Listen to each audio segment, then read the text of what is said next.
ठिकाणी करू नये.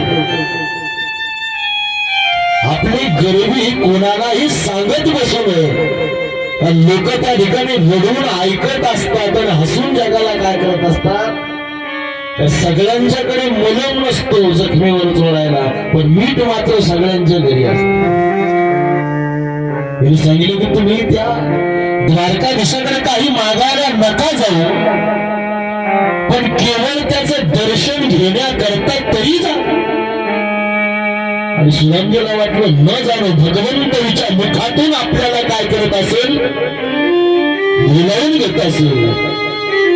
सुदामजीने सांगितलं मी दर्शनाला जाईल, पण रिकाम्या हाताने मी त्या भगवंताकडे कसं जाऊ. पण कोणाच्याही घरी जात असताना रिकाम्या हाताने जाऊ नये. काही ना काहीतरी न्यावं लागतं, आणि तो तर अखिल को ब्रह्मांडाचा नायक आहे. मी त्याच्याकडे रिकाम्या हाताने कसं जाऊ.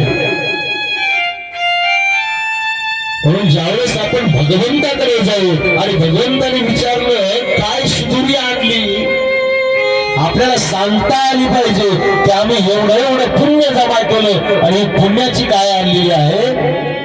रिकाम्या हाताने खाली आत आयात इथं करा हरिभक्ती, परलोका येईल कामा.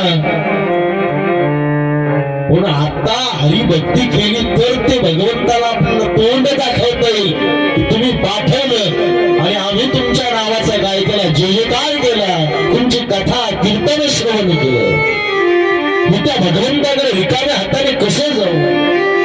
तिने सांगितलं नाथ तुम्ही जर जात असाल तर मी 2-4 घरी फिरते, काही मागते. आता हे 2-4 घरी फिरले का बाईने तो हे दिले, तेल नाही, तिखट नाही, पोहे घेतले. सुदामजीने ते आपल्या रुमालामध्ये बांधले आणि सुदामजी पोरबंदर ते द्वारका निघाले.